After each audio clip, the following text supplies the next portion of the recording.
Segundo o Fórum Cristão de Profissionais, pelo menos no que a gente chama de um grande encontro do Fórum. E gostaram da música? Gostaram? Então palmas para os meninos aí, né? Muito bem, obrigado, gente. Obrigado, muito bom.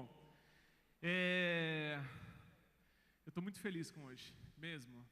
Tenho certeza que a gente vai ter um tema abençoador. Eu queria te convidar à oração. A gente se reúne para tentar pensar um pouco a nossa prática profissional a partir de uma perspectiva cristã. E encontrar formas de como a gente consegue levar esse jeito cristão de ser profissional para o nosso ambiente de trabalho. E hoje, em especial, tentando localizar uma coisa que a gente tem na nossa declaração de propósito do Fórum, que é a gente influenciar o mundo com sinais de justiça e paz. E aí a gente tem um desafio hoje, que é entender um pouco o que é justiça e o que é paz. É por isso que a gente está aqui hoje. Então eu queria te convidar à oração. Fechar os seus olhos aí onde você está. Senhor, obrigado. Obrigado pela oportunidade que o Senhor nos concede. Obrigado pela vida, obrigado pela mesa, porque é nela que a gente encontra o Senhor, na relação com o outro. Nosso pedido nessa noite é que Teu Espírito sopre em lugares que a gente não está acostumado a acessar. Que a Tua palavra que vai ser discutida, possa causar em nós a ação na direção de espalhar sinais de justiça e paz em um mundo injusto. E a gente quer identificar formas de fazer isso. Então a gente consagra ao Senhor esse momento, as conversas que teremos, e cada um de nós que se deslocou para vir até aqui. Obrigado, Senhor. Obrigado. Amém. Dentro desse desafio que a gente tem de justiça e paz, eu nem enfrentar isso aqui sozinho, né, gente? Então, o Fórum, nesse desafio de tentar falar com propriedade de justiça e paz, a gente tem o desafio de trazer pessoas que são autoridades nos assuntos que a gente está trazendo. E aí, quando a gente pensou em justiça, veio o nome de uma pessoa para a gente, que é advogado, bacharel, mestre e doutor, pela Faculdade de Direito da Universidade de São Paulo, especialista em Direito Penal e Econômico e Europeu pela Universidade de Coimbra, professor de Direito Penal da Faculdade de Direito da Universidade de São Paulo, membro do Conselho do Programa de Proteção a Testemunhas Provita, da Secretaria de Justiça e Defesa da Cidadania do Governo do Estado de São Paulo, palestrante, articulista e parecerista. Eu queria convidar a Davi Azevedo para vir para cá. Vem para cá, Davi.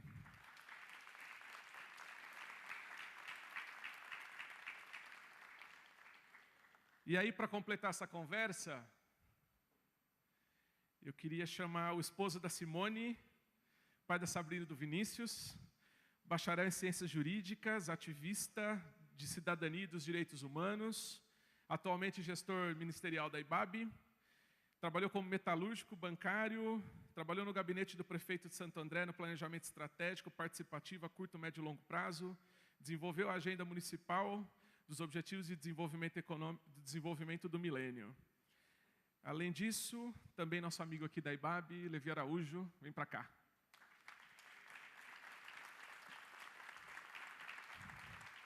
Davi, por favor, ocupe seu lugar. Levi, bem-vindo. Se é que dá para falar bem-vindo para você? Dá, né? Tanto Davi como Levi, que dá uma dupla mesmo, né? São da casa, né? Então eles estão em casa aqui. E a ideia, gente, do Fórum não mudou. O que não mudou? Fórum não é lugar de palco, é lugar de mesa. Então a gente vai ter nossa mesa aqui. E aí depois de uma conversa que a gente vai trocar, você vai ter espaço da sua mesa. E aí você vai ter um espaço para conversar também, e trazer as questões para cá e devolver as questões daqui para lá. Essa que é a ideia da nossa conversa. Ok? Ótimo. Davi, Levi, obrigado. A gente tem um desafio, que é falar de justiça e paz, em um mundo que a gente já está partindo do pressuposto que é injusto, e que a gente sente falta de paz. E aí a primeira questão que me ocorreu quando eu conversava com a Karen, o Tiago e a Ju, foi o que a gente chama ser justo. O que é justiça? Quando que a gente pode falar que algo é justo? Eu acho que a minha geração está pela primeira vez em um momento onde a gente acorda se questionando sobre o que é justiça. E a gente vê muitas interpretações de justiça. E aí eu queria começar perguntando para o Davi. Davi, o que a gente pode chamar de justiça? O que é justiça? Posso responder de pé? Do jeito que você quiser. A gente coloca essa cadeira para dar uma estética, assim. Pois não. Okay. É difícil falar de justiça com uma carteira aqui. Pô, essa daí é minha. Não é sua? Aliás, ela é injusta, essa carteira. É injusta. Acredite.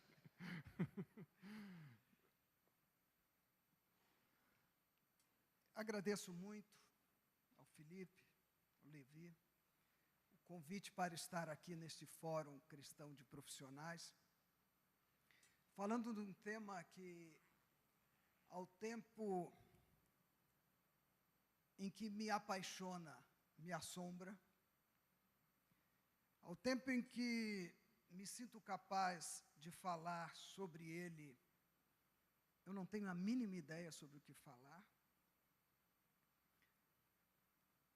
Justiça, uma palavra equívoca, polifônica, porosa, um conceito de difícil apreensão.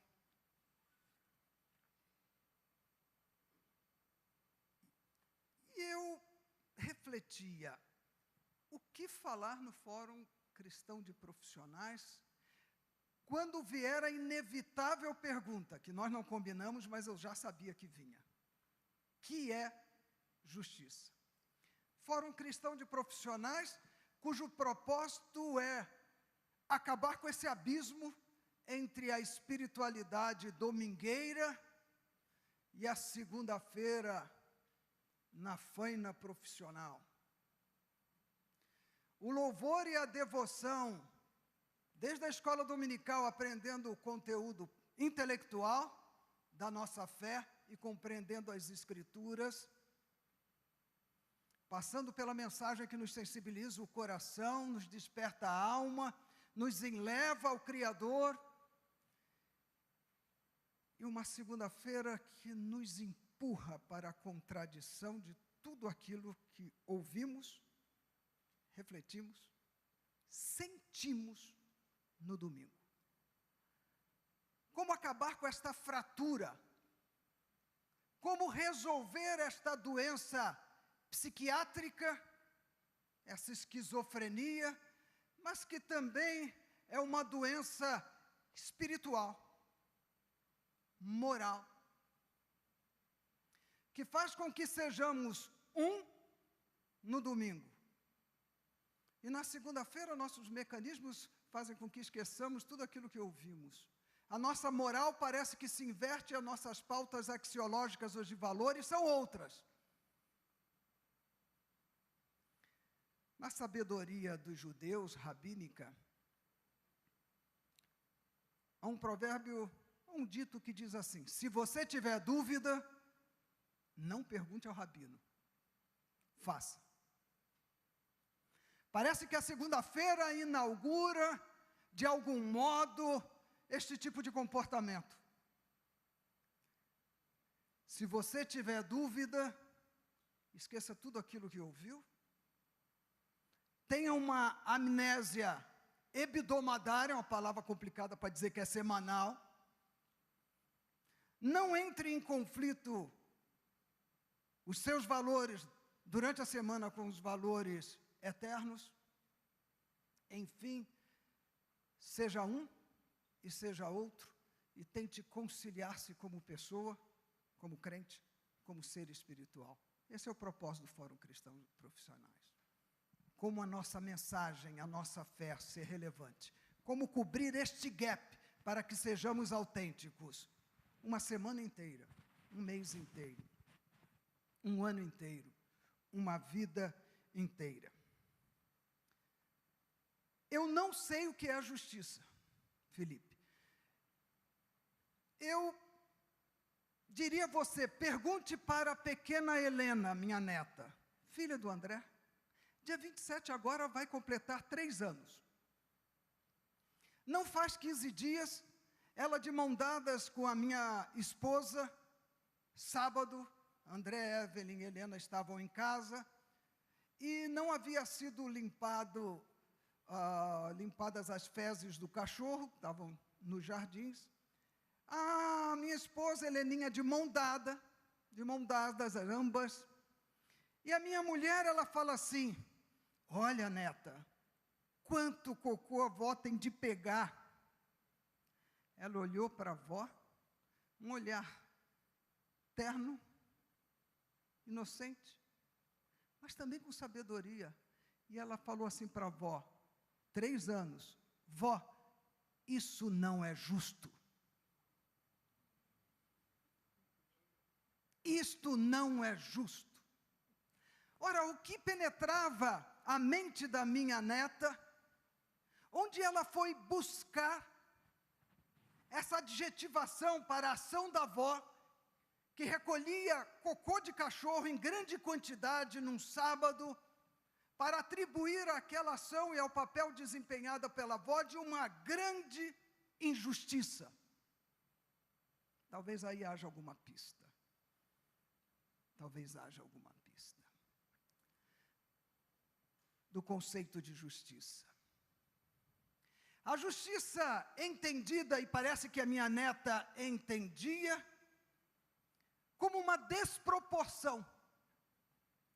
Há uma desproporção de uma norma, uma convenção, que diga, o ser humano e as avós têm de recolher cocô. Existe uma norma que diz, e esta norma ela é injusta, porque não se pode obrigar uma avó a recolher num sábado tanto cocô. Vó, que injustiça, se existe alguém que disse isso, ou uma norma que disse isto. Ela teve uma percepção de justiça como convenção, como normas, como um corpo de normas a que devemos uma obediência incondicional. O justo é aquilo que adere à norma, o injusto é tudo o que fratura a norma. O justo é comportar-se conforme a expectativa da lei, o injusto é frustrar essa expectativa da lei. Mas também ela teve uma outra percepção de justiça, como simetria, como equilíbrio. Não pode haver alguém que seja humano, um equilíbrio, uma simetria e uma beleza, porque a simetria ela é beleza. Em estética, em filosofia, nós vamos estudar a estética, vamos estudar a beleza como simetria. Não pode haver beleza nem simetria em alguém, um ser humano, e muito menos a minha avó, que se ajoelha ao chão para recolher fezes de animal. Isto não pode ser concordante com alguma ideia de equilíbrio. Minha avó, não. Não pode o ser humano rebaixar essa condição de animal. Ideia de simetria. Ideia de distribuição de função. Ora, não cabe à minha avó, ela mesma, recolher fezes de cachorro. Há de alguém estar responsabilizado e essa tarefa deve ser dividida com alguém com uma melhor aptidão para cumpri-la. Olha a percepção de justiça como conformidade de uma ação ao propósito da pessoa no cosmos e no universo.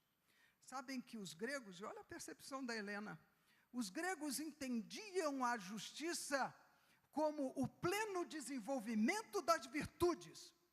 A justiça era a conformidade da ação àquilo que se espera na ordem de perfeição do cosmos. O cosmos, o universo, era compreendido pelos gregos como um todo ordenado e infinito. E assim as ações justas eram ações virtuosas, eram as ações que se ajustavam a essa ordem perfeita do cosmos. E não é possível que se ajuste à ordem perfeita do cosmos um ser humano pegar cocô. Assim os gregos diziam, o joelho, ele tem virtude e ele cumpre a sua tarefa muito bem, para que foi destinada e como ajustada à expectativa dele e a uma norma presente no cosmos. O joelho, quando se dobra, é justo, o intestino, quando peristalta, é justo, o sapo, quando coacha, é justo. Helena teve todas essas percepções de justiça. Percepções de justiça que ela compreendeu como sendo uma convenção e um conjunto de normas, e também entendeu como sendo algo transcendente. Existe na tragédia grega de Sófocles, da dramaturgia grega, uma peça de Antígona. Édipo, rei de Tebas, morre. Ele tem 4 filhos, Ismênia, Antígona, Pisínides e Etéocles. Etéocles e Pisínides, com a morte de Édipo, o trono vago de Tebas, eles entram numa luta feroz e fratricida para a ocupação do trono. E Pisínides o que faz? Se alia pede ajuda e se alia a uma nação inimiga para obter o trono. Neste interregno, Creonte, tio de Etéocles e Pisínides, o que faz? Assume o trono. Ambos morrem. Creonte baixa um decreto. Somente Etéocles deve ser enterrado com a honraria de um deus ou a honraria de um herói. Enquanto que Pisínides, que se aliou ao seu inimigo, não deve ser sepultado. Um decreto. Então, Antígona diz, não, eu tenho que enterrar meu irmão. Creonte diz, se enterrar o irmão, estará desobedecendo ao decreto, morte. Ela vai e enterra o irmão. E porque enterra o irmão, Creonte a condena a ser sepultada viva, sem alimento, coloca-na numa fenda para ela morrer. E a tragédia continua. Hemon era filho de Creonte, era apaixonado por Antígona, e quando sabe que Antígona morre, aí o que acontece? Ele se mata, e aí Eurídice, também a mãe, esposa de Creonte, sabendo que o filho se matou, também se mata. Mas Antígona diz, a lei que vem de Creonte não é uma lei que pode superar a lei divina dos deuses. Ora, o que Antígona, a história de Antígona nos diz? Que uma coisa é a lei positiva, outra coisa é a lei divina. Uma coisa é o que está posto nos códigos, outra coisa é esse sentimento de justiça transcendente. E quando há uma colisão entre o que está na lei e um sentimento de justiça superior, este deve prevalecer sobre aquele. É a justiça divina contra a justiça convenção, lei.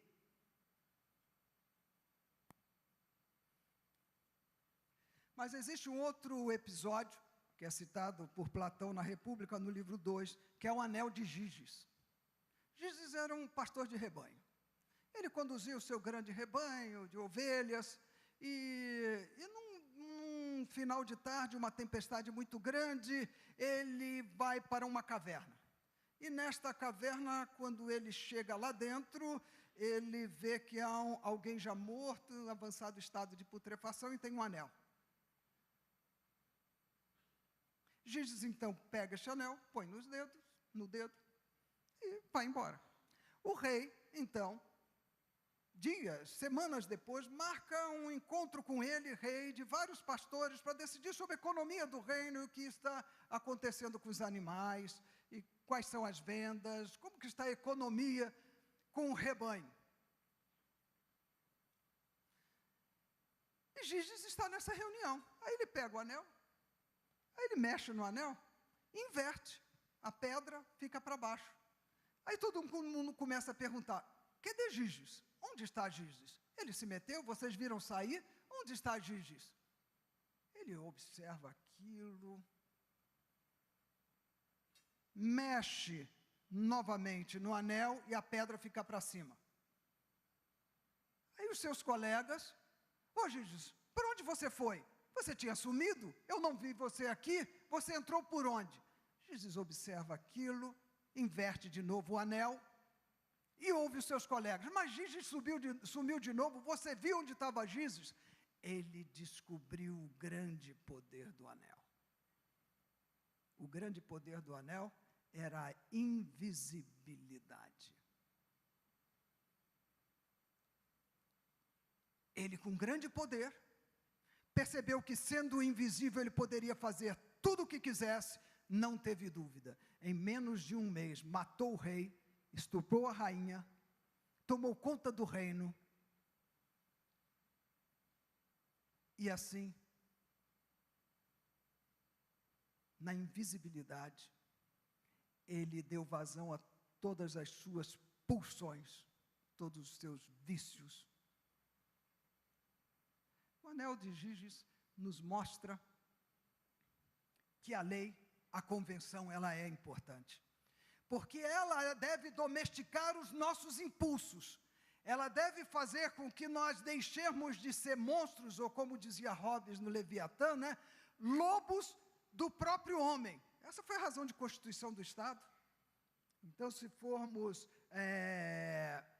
ver a Constituição do Estado, a explicação para a Constituição do Estado, no contrato social, o contratualismo de Hobbes diz que no estado da natureza era omnium bellum contra omnes, ou seja, era a luta, era a guerra de todos contra todos. E ele acrescentava que o homem se fazia lobo do outro homem, e falava em latim, homus lupus homini, o homem é o lobo do próprio homem, e por isso é preciso a lei do Estado, para que controle os nossos impulsos egoístas, de modo que não aniquilemos o semelhante. E Pascal, na mesma época, vai afirmar que esta lei precisa ser coercitiva, precisa ter uma sanção, e uma sanção muitas vezes severa, porque uma lei sem coerção, ela é impotência.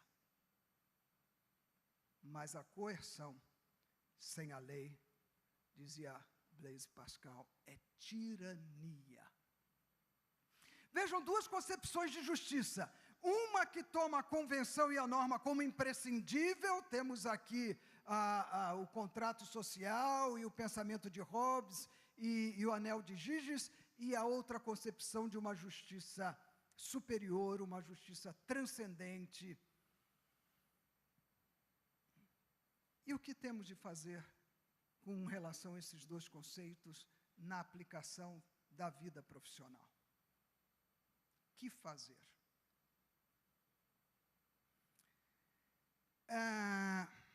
Nas bem-aventuranças, em Mateus 5, é dito que bem-aventurado que tem sede e fome de justiça, porque eles serão saciados. E mais à frente, a única bem-aventurança que é repetida, diz, bem-aventurado aqueles que forem perseguidos em razão da justiça, porque eles herdarão o reino dos céus. Interessante que Mateus 5,3 vai dizer, bem-aventurado os pobres de espírito, porque eles herdarão o reino dos céus. Interessante, as duas bem-aventuranças, essas duas repetem justiça e depois repete a consequência que herdarão o reino dos céus. E o que significa bem-aventurados pobres de espírito? A palavra ali no grego, também no hebraico, ela vai significar aquele totalmente esvaziado. Os pobres de espírito são aqueles mendicantes, esse é o sentido. São aqueles que nada possuem, estes herdarão o reino dos céus. Estes que não têm justiça e são perseguidos por causa dela, eles também herdarão o reino dos céus. Aqueles que têm fome e sede de justiça.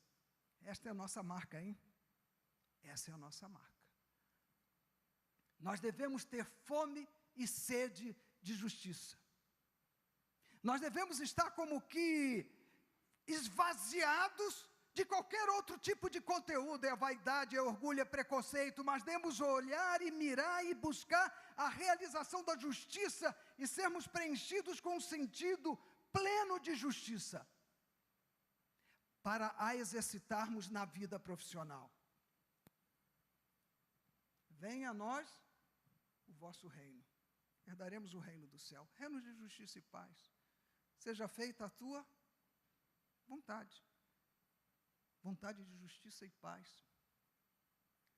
Ora, o que devemos buscar é a realização de justiça no mundo. E que tipo de justiça? A que exceda dos escribas e fariseus. Está em próprios Mateus 5. Ou seja, uma justiça excedente, uma justiça dos escribas e fariseus que se conectava a quê? E se ligava a quê? A normas e regras. A nossa justiça deve exceder a dos escribas e fariseus. Cumpriremos sim a lei, mas orientados por um vetor do quê? De realização da justiça de Deus no mundo, para que possamos trazer paz. A bem-aventurança nos diz, bem-aventurados os pacificadores. Só a paz quando há justiça. Quando a justiça ela é realizada, promove-se a paz. Bem-aventurados os pacificadores, porque eles serão chamados o quê? Filho de Deus, filhos de Deus. É uma bem-aventurança identitária. É uma bem-aventurança única que nos diz qual é o nosso DNA. O nosso DNA estará mostrado na atuação de pacificação. Curioso que em Filipenses 4, quando o apóstolo Paulo escreveu a sua carta preso, ele rogou que Evódia e Sinti que fizessem a paz. Havia uma discórdia entre elas. Ninguém sabe exatamente o que, mas a coisa era grave, tanto estava prejudicando o ministério. Então o apóstolo Paulo roga a elas que sintam o mesmo no Senhor. E pede a um terceiro, que ninguém sabe quem é, interceda junto a elas, para que elas tenham um momento de conciliação. É essa justiça que devemos buscar, que excede a dos escribas e fariseus, que toma a lei do Senhor, que toma a palavra de Cristo, que toma a graça como referência metro da justiça, para a realizarmos no mundo. Se vocês me perguntarem o que é justiça, eu ainda não sei. Aliás, Platão, apesar, porque esse diálogo, esse anel de Giges foi um diálogo entre Glauco, que era irmão de Platão, consta ser, e Sócrates. Mas o pensamento mesmo, que está no livro 5º, de Platão com relação à justiça, é a justiça como ideia, e a justiça como conjunto, e a justiça como unidade. Justiça é o que é bom. Justiça é o que é belo. Justiça é o que é verdadeiro. Tudo que é verdadeiro, tudo que é bom, tudo que é honesto. Nós temos o critério na Bíblia. Façamos a aplicação desse critério na segunda-feira. Está em Efésios 4 também. Bondade, verdade, justiça. Aliás, os romanos tinham a seguinte afirmação, um brocado latino: sumo jus sub iura. Muito direito, muita injustiça. A lei e convenção, só como está, ela é injusta. E aí, Celso vai dizer, jus est a equi, boni et equi. A justiça é a arte do bem e da equidade. Portanto, a justiça não é simplesmente haver uma norma e vê-la realizar na sociedade, até porque a justiça, muitas vezes, se formos aplicar diretamente a norma, haverá muita injustiça. Sumo jus, summa iniura. Meu tempo já deve ter acabado. Segunda, terça, quarta-feira, tudo que é bom, tudo que é honesto, tudo que é verdadeiro, tudo que é puro, tudo que é santo. Eu diria que ali está uma espécie de síntese do que é a justiça. E se passarmos cada uma da nossa conduta na segunda-feira pelo crivo da palavra de Deus,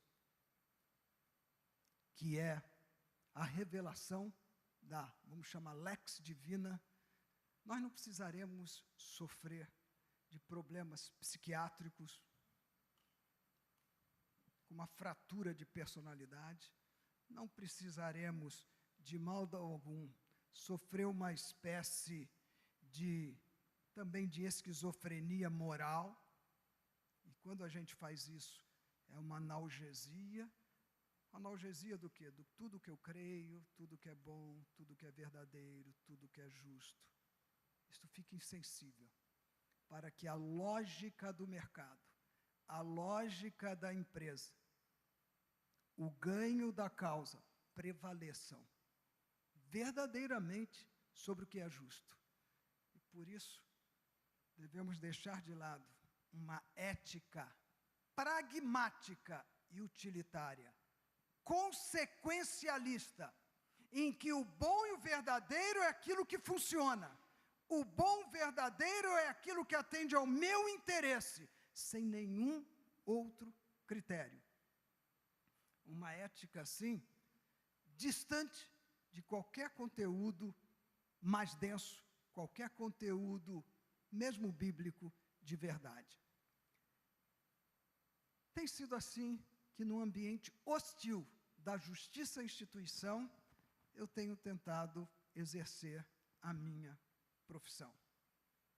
É difícil, mas o Senhor nos dá graça. Obrigado. Obrigado, Davi.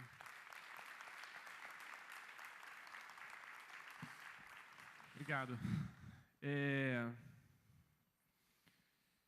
A gente tem um problema, né? Me parece. E Davi, quando conceitua a justiça, ele coloca um padrão ancorado em uma realidade espiritual, e isso responde a uma parte que é: qual é o padrão que a gente tem que olhar? A minha pergunta, Levi, é: diante desse padrão, como que ele promove paz? E principalmente, quando eu estou no exercício da minha função, onde que esses dois temas se encontram? Onde justiça encontra a paz e o que isso torna meu ambiente melhor ou mais espiritual, por assim dizer, ou com mais presença do reino? Como é que é essa relação? Eu também vou para lá. Vai lá.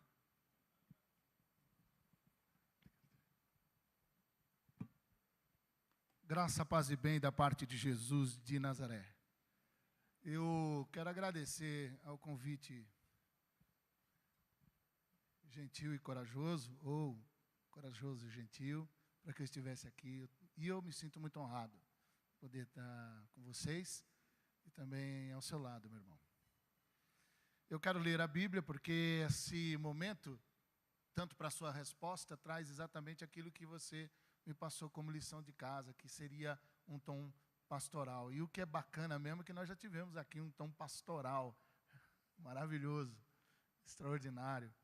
Mas eu quero também contribuir com isso e falar um pouco do que significa essa palavra justiça e a caminhada da paz e justiça dentro da minha experiência como profissional, também em algumas caminhadas minhas e alguns conceitos bíblicos. Eu quero ler, se, por favor, aí, você que está com sua Bíblia, em Isaías 9, Isaías é o profeta messiânico, você encontra uma série de textos em Isaías que apontam para o Messias. Esses textos que apontam para o Messias, eles trazem juntos e unidos exatamente a palavra justiça e a palavra direito e também a palavra paz. Você vai perceber isso em todas as profecias. E você, no capítulo 9, você vê alguma coisa bastante interessante. Eu lerei aqui na Bíblia Mensagem, de Eugene Peterson, e depois eu vou estar falando um pouco sobre esses conceitos brevemente nesses minutos. Isaías 9.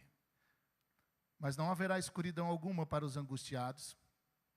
É certo que no passado ele humilhou os territórios de Zebulon e Naftali, mas está chegando o tempo em que ele irá tornar gloriosa toda aquela terra. Caminho para o mar, região do Jordão, Galileia internacional.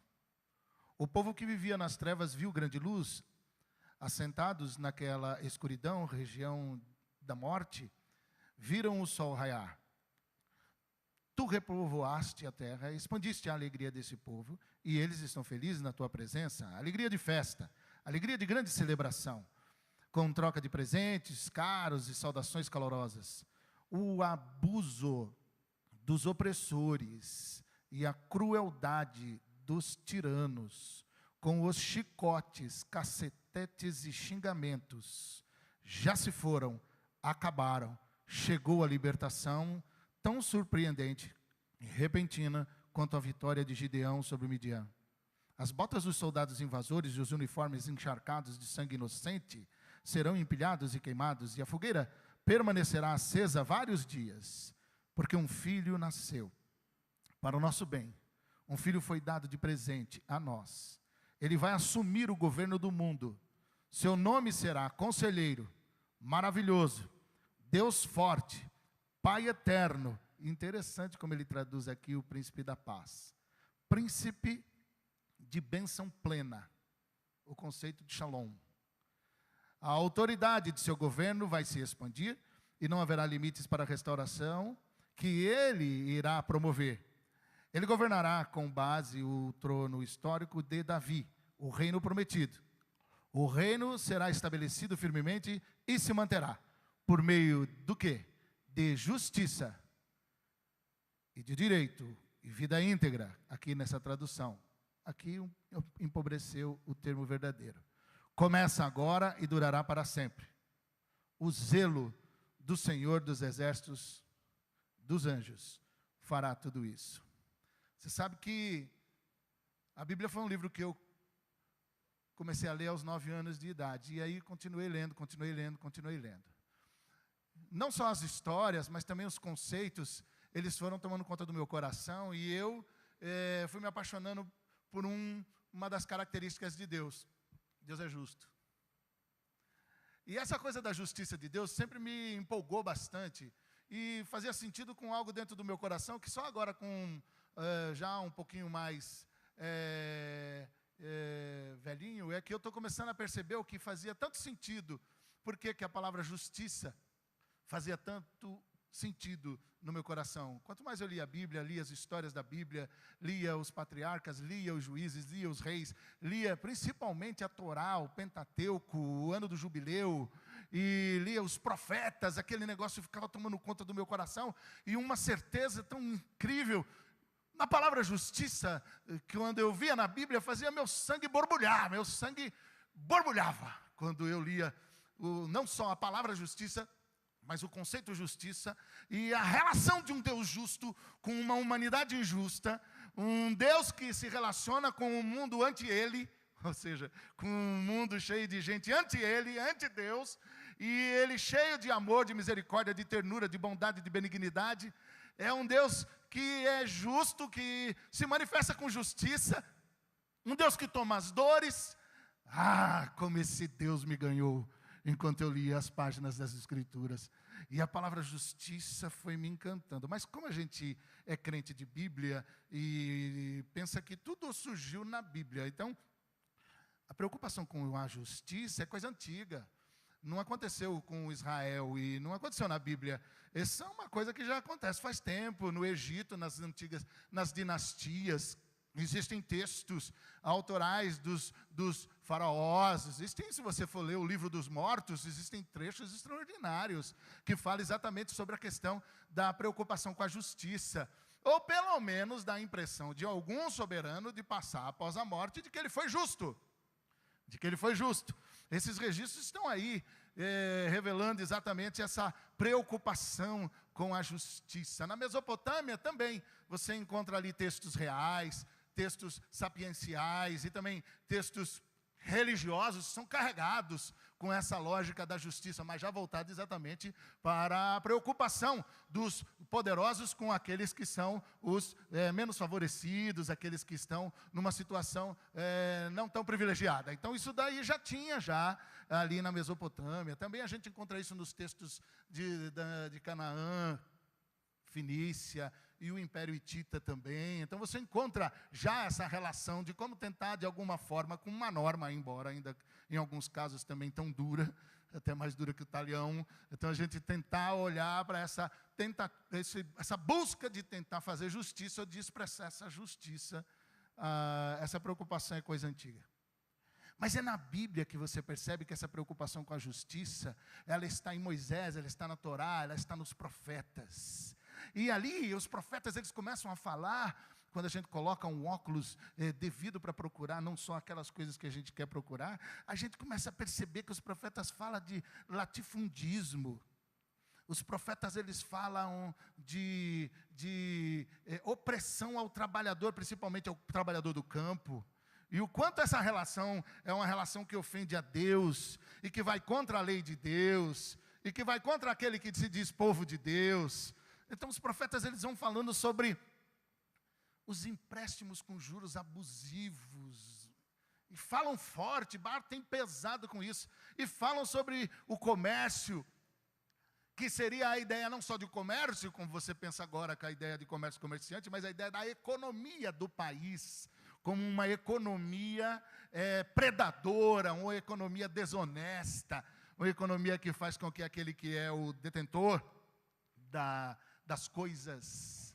É engraçado, o cara pega o sujeito que plantou o negócio para comer, ele tem a venda para vender para o cara que plantou o negócio para comer. E na hora que ele vai vender a comida para aquele que plantou o negócio para comer, ele ainda é um ladrão, filho da mãe, porque ele põe um peso adulterado ali para poder roubar o povo. Veja que coisa mais interessante. Por isso que Deus diz que isso aí é abominação. Os pesos desonestos são abominação. Os profetas ficam tudo bravinhos. E aí você pensa, está bravinho por quê? Com mimimi por quê? Porque você está com um problema com pezinho? Não, isso daí tem fundo importante de um Deus que se manifesta com justiça. Essas duas palavras, o binômio justiça e direito, ela aparece nas Escrituras no Velho Testamento, mas ela vai bater lá em Apocalipse. Ela não fica ali no Velho Testamento.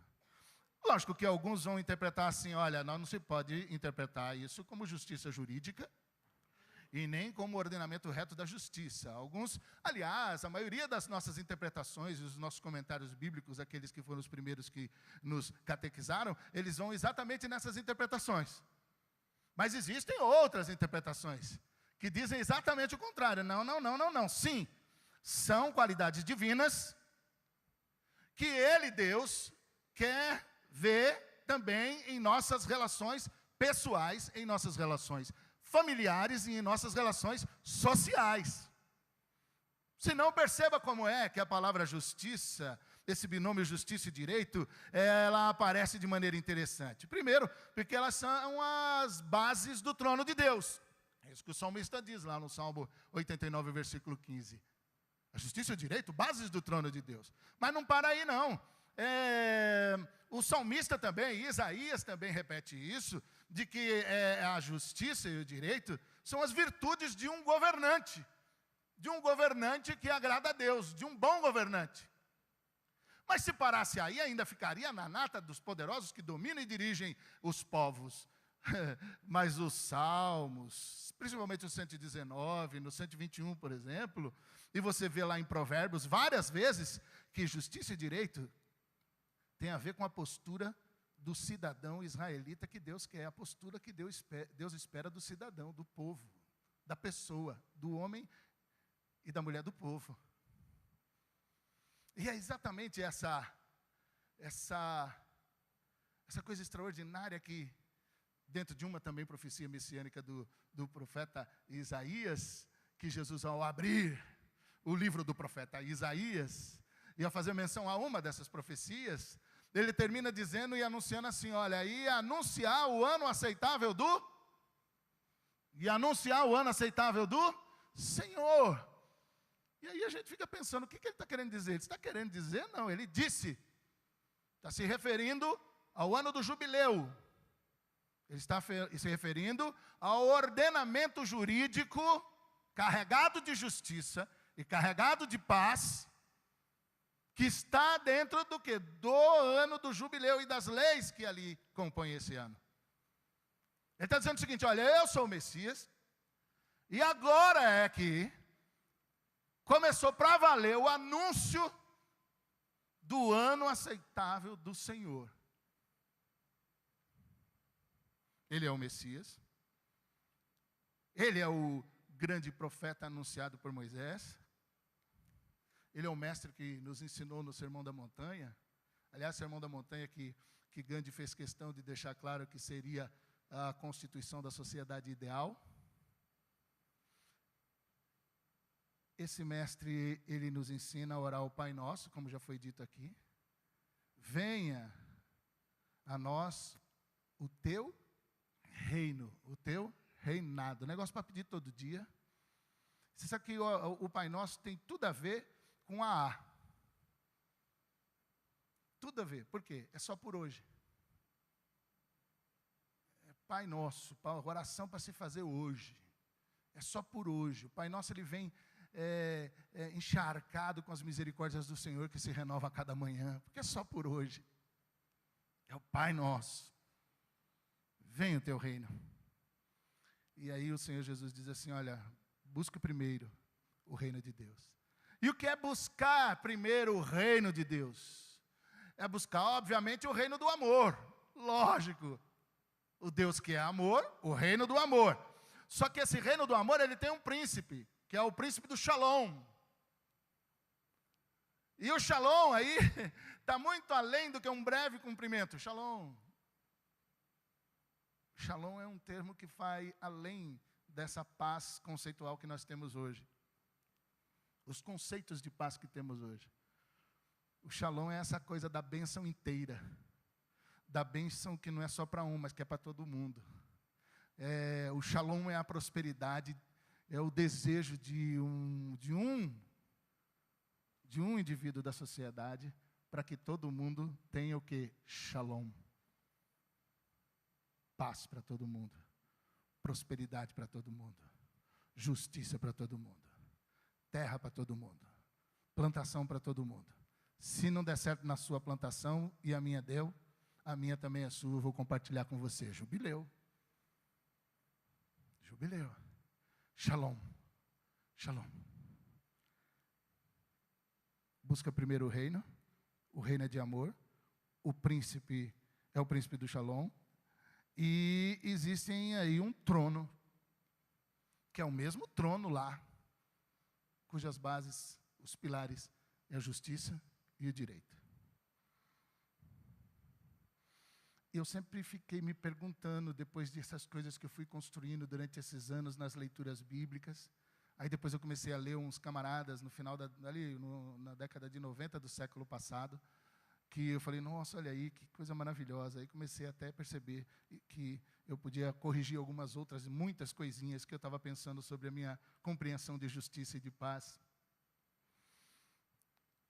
E aí eu sempre passei a orar assim, que essa busca do reino de Deus em primeiro lugar, marque tudo o que eu sou, tenho, faço e sinto. Só que aí, antes, eu tinha essa coisa da esquizofrenia, eu ia usar exatamente a expressão esquizofrenia. Porque tinha o mundo espiritual e o mundo secular. Dentro da igreja, cantava sobre o reino de Deus. Eu lembro que naquela época, no meu tempo, o hino preferido era que mais bombava, era aquele Buscai Primeiro o Reino de Deus. Lembram? Buscai primeiro o reino de Deus. Me emocionava. E toda a sua justiça. Chorava.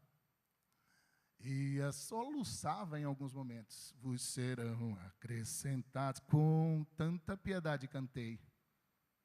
Mas não sabia direito, quando estava muito novinho, o que é que eu estava cantando. Buscar primeiro o reino de Deus e a sua justiça.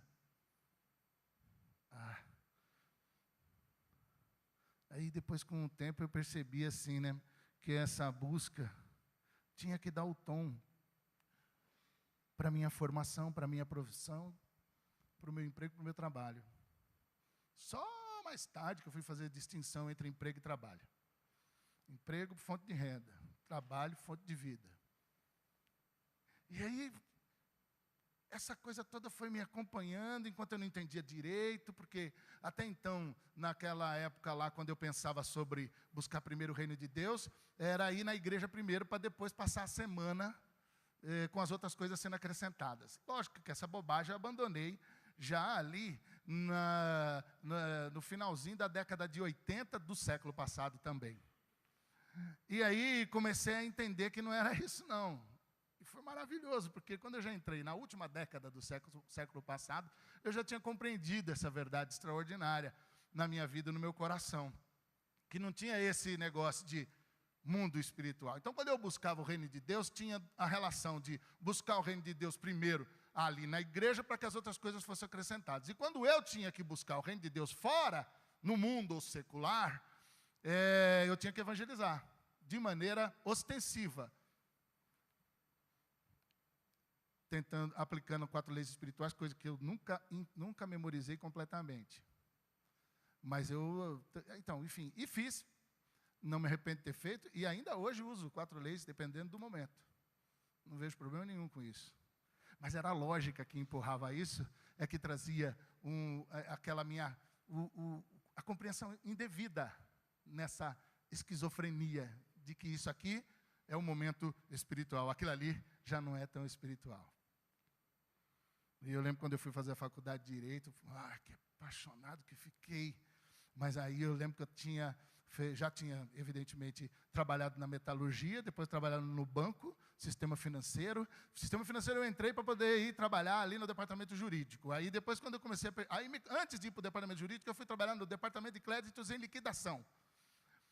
E aí eu, como crente no departamento de crédito e liquidação, cheio do Espírito de Deus, fiquei com tanta raiva de banco, mas com tanta raiva de banco, que eu falei, eu vou entrar no departamento jurídico para poder saber bastante do banco, para quando eu sair daqui, eu ferrar com esses caras. Porque eu vi as fichinhas, hoje não tem mais computador, eu vi as fichinhas de um camarada que tinha uma dívida lá de 10 reaisinhos, e no que aquilo se transformava, e o que aquelas pessoas perdiam com o banco mamon em cima deles.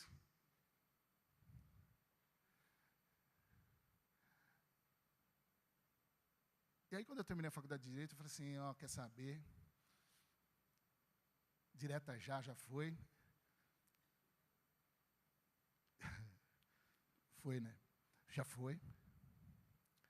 E meu coração pegando fogo, terminando a faculdade de Direito, eu fui trabalhar no CONDEFAT, Conselho de Defesa do Patrimônio Histórico, Arqueológico, Artístico e Turístico do Estado de São Paulo. Presidente, Modesto Souza Barros Carvalhosa. O cara, permita-me a gíria, por favor, perdão pela gíria, o cara, em direito comercial, das arcadas.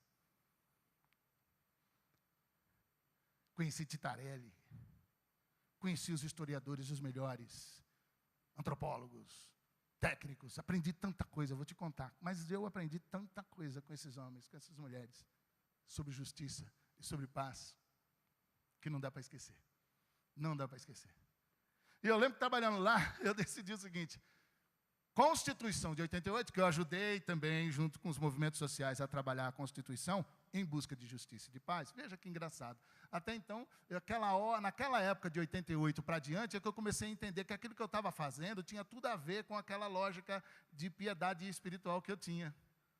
Porque quando eu fui para a Constituição de 88, eu fui escolher os movimentos sociais que tinham as suas demandas, para que Ulisses Guimarães tivesse toda a razão de, quando eu levantasse a Constituição, dissesse que era a Constituição cidadã. Alguns críticos dizem que faltou calculadora para fazer umas contas, mas ele dizia Constituição cidadã. Eu me lembro da lei dos interesses difusos que veio logo depois. Eu trabalhando na defesa do patrimônio cultural da Serra do Mar, junto com Edis Milaré, as batalhas para a gente poder fazer com a ação civil pública fizesse valer. A ação civil pública hoje para a defesa de patrimônio cultural, nós sabemos o que é que virou. RIMA, relatório de impacto ambiental. Eu lembro quando surgiu, como exigência de lei. E aí, eu comecei a perceber que essa coisa da justiça e da paz bíblica era absolutamente possível se viver e se praticar de uma maneira mais pé no chão, de uma maneira mais real. Aí quando começa a tirar aquela ideia de que o reino de Deus é só quando eu estou servindo, eu estou cantando, eu estou pregando, eu estou dentro do culto, mas que eu estou na vida, e que é na vida com minha profissão e meu trabalho, isso tem a ver com a realidade que eu enfrento, do que de aplicar a verdade do reino, como foi dito aqui no dia a dia, de maneira não pragmática, porque o pragmatismo, repito também aqui, confirmo, o pragmatismo é um inferno. Eu acho que só tem uma coisa pior que o pragmatismo no nosso meio, é a relativização dos princípios da palavra de Deus. Eu acho que, inclusive, deve ser irmão da relativização. E aí, encerrando, eu me lembro que volto para dentro, depois do Condefate, para dentro do ambiente igrejeiro e de crente, mas aí já como pastor. E aí eu vou conviver com esses conceitos de novo. Só que aí a partir de uma outra perspectiva. E aí a minha pregação, ela fica uma pregação que fica focada exatamente nesse Deus amoroso carregado de justiça. Esse Deus cheio de amor. Um amor que não exclui a justiça. Esse Deus cheio de amor. Esse Deus que é amorosamente justo. Depois de ter passado um tempo também, eu fui aprendendo uma coisa. Quando a gente fala que o reino de Deus, buscai primeiro o reino de Deus, eu descobri que estava dentro de mim. E esse reino que está dentro de mim é um reinado. O reinado estava dentro de mim.